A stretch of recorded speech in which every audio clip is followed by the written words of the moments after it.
Good evening. ఈరోజు క్లాస్లో మనం ఉమ్మడి పౌర స్మృతి గురించి మనం మాట్లాడుకుందాం.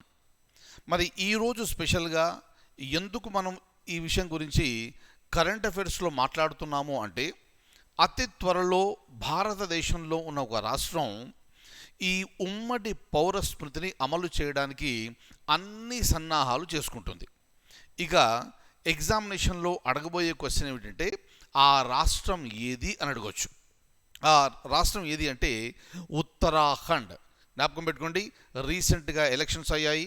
పుష్కర్ దమి వారు ముఖ్యమంత్రిగా మరొక్కసారి పదవి బాధ్యతలు చేపట్టడం జరిగింది. Very important one. అయితే ఎన్నికల ముందు ఆయన చేసిన వాగ్దానం ఏమిటి అంటే, మరొక్కసారి ముఖ్యమంత్రి అయిన తర్వాత, మరొక్కసారి అధికారంలోకి వచ్చిన తర్వాత ముందుగా చేపట్ట చర్య ఏమిటి అంటే, ఉమ్మడి పౌరస్మృతికి సంబంధించి కొన్ని నిర్ణయాలు తీసుకుంటామని. ఆ వాగ్దానాన్ని ఆయన నిలబెట్టుకుంటూ ఒక కమిటీని ఏర్పాటు చేయాలని నిర్ణయించుకొని, ఆ కమిటీలో లీగల్ ఎక్స్పర్ట్స్, అలాగే ఇతర ఎక్స్పర్ట్స్, తర్వాత సివిల్ సొసైటీ నుంచి కొంతమందిని, ఇలా కొంతమందిని తీసుకొని ఒక కమిటీని ఏర్పాటు చేసి, ఆ కమిటీ ఇచ్చిన నివేదిక ఆధారంగా అతి త్వరలో ఉత్తరాఖండ్లో ఈ ఉమ్మడి పౌరస్మృతి అనేది అమలు కాబడుతుంది. దయచేసి జ్ఞాపకం పెట్టుకోండి, ఈ యూనిఫామ్ సివిల్ కోడ్ గురించి రాజ్యాంగంలోని నాలుగవ భాగంలో ఏముంది? ఆదేశిక సూత్రాల గురించి తెలియజేయబడింది. ఏమిటి? ఆర్టికల్స్ 36 నుంచి 51 వరకు. ఈ మధ్యలో ఉండే ఆర్టికల్ 44వ ఆర్టికల్ యూనిఫామ్ సివిల్ కోడ్ గురించి తెలియజేస్తుంది.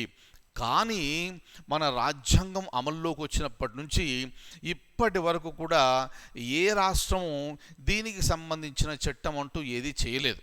కొన్నిసార్లు కేంద్ర ప్రభుత్వం ప్రయత్నించినప్పటికీ రకరకాల కారణాల వలన వారు వెనకడుగు వేయడం జరిగింది.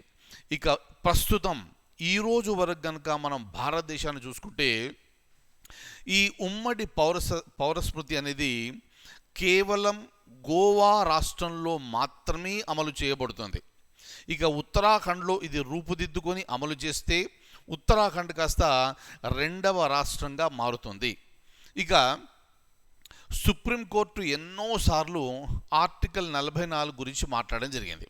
చూడండి, మనం ఇండియన్ పాలిటీ క్లాసులు మనం చెప్పుకున్నప్పుడు ప్రాథమిక హక్కులకు ఆదేశిక సూత్రాలకు గల తేడా ఏమిటి అన్నప్పుడు మొట్టమొదటిగా మనకు వచ్చేది ఏమిటి అంటే, fundamental rights are justiciable, DPSP non justiciable అని మనం చాలాసార్లు మాట్లాడుకున్నాం.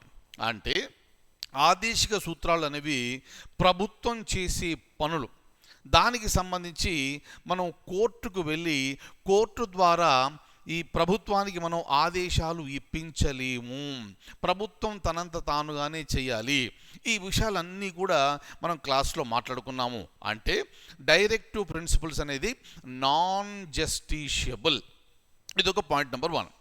కాబట్టి మధ్యలో చాలామంది కోర్టుకు అప్రోచ్ అయ్యి ఆర్టికల్ 44 ఈ ఉమ్మడి పౌరస్మృతికి సంబంధించి ఒక చట్టాన్ని తయారు చేయడానికి ప్రభుత్వానికి ఆదేశాలు ఇవ్వండి అంటే సుప్రీంకోర్టు ఎన్నోసార్లు తిరస్కరించమంటూ జరిగింది. ఇక 1992 సంవత్సరంలో సుప్రీంకోర్టు ఒక కేసులో మాట్లాడుతూ ఆర్టికల్ 44 అనేది ఒక డెడ్ లెటర్ లాగా మిగిలిపోయింది. అంటే ఒక అద్భుతమైన ఆర్టికల్ రాజ్యాంగంలో ఉన్నప్పటికీ దాన్ని ఇప్పటి వరకు కూడా మనం ఉపయోగించలేదు అని చెప్పడమే దీని యొక్క అర్థం. Clear? This is point number 1.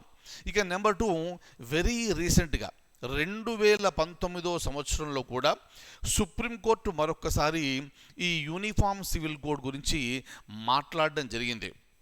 కానీ ఇక మనం ఈ రాజ్యాంగం బ్యాక్గ్రౌండ్ కనుక మనం వెళ్ళి చూస్తే, మన రాజ్యాంగం తయారు చేసేటప్పుడు మన రాజ్యాంగ పితామహులు అందరూ కూడా ఆర్టికల్ 44ని ఖచ్చితంగా రాజ్యాంగంలో ఉంచాలి. ప్రస్తుతం మనం వివిధ మతాలకు సంబంధించి వివిధ చట్టాలు అమలు చేయబడుతున్నప్పటికీ రాజ్యాంగం యొక్క స్పిరిట్ ఏమిటి అంటే వన్నెస్, యూనిటీ. మనందరం కూడా కులాలు వేరైనా మతాలు వేరైనా అందరము భారతీయులమే కాబట్టి అందరికీ ఎలాగైతే ఒకే రాజ్యాంగం ఉందో అదేవిధంగా ప్రజలందరికీ కూడా సమానంగా ఒకేలాంటి చట్టాలు ఉండాలి. మతం కారణం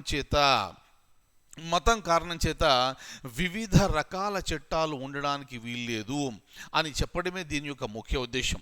కానీ ప్రస్తుతం మనం అంటే రాజ్యాంగం అమల్లోకి వచ్చినప్పటి నుంచి దానికంటే ముందు ఇప్పటి వరకు కూడా మనకు వివిధ మతాలకు సంబంధించి పెళ్లి విషయంలో కానీ, వివాహం విషయంలో కానీ, విడాకుల విషయంలో కానీ, ఇక ఆస్తి విషయంలో కానీ వివిధ మతాలకు వివిధ రకాల చట్టాలు ఉన్నాయి.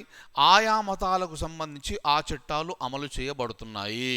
ఒకవేళ ఈ యూనిఫామ్ సివిల్ కోడ్ కనుక అమల్లోకి వస్తే అటువంటి చట్టాలన్నీ కూడా రద్దు చేయబడి భారతదేశంలో ఉండే ప్రజలందరూ మతాలకు అతీతంగా ఒకే రకమైన చట్టాల ద్వారా వారికి తగిన ఇంప్లిమెంటేషన్ అనేది అమలు చేయడం అనేది ఉంటుంది.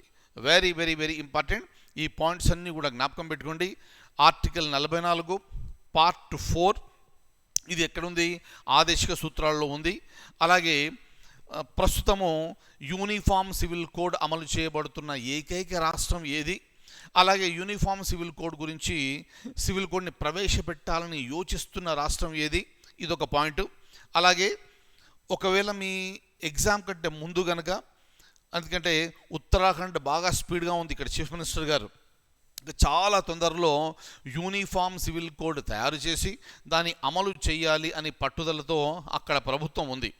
ఒకవేళ కనుక మీ పరీక్ష కంటే ముందే యూనిఫామ్ సివిల్ కోడ్ చట్టం తయారు చేసి దాన్ని అమలు పరిస్తే ఎగ్జామ్లో అడగబోయే క్వశ్చన్ ఏమిటంటే ఇటీవల ఏ రాష్ట్రంలో యూనిఫామ్ సివిల్ కోడ్ ప్రవేశపెట్టబడింది అంటే మీ ఆన్సర్ వచ్చేసి ఉత్తరాఖండ్. Very important one. ఈ పాయింట్స్ అన్నీ కూడా జ్ఞాపకం పెట్టుకోండి.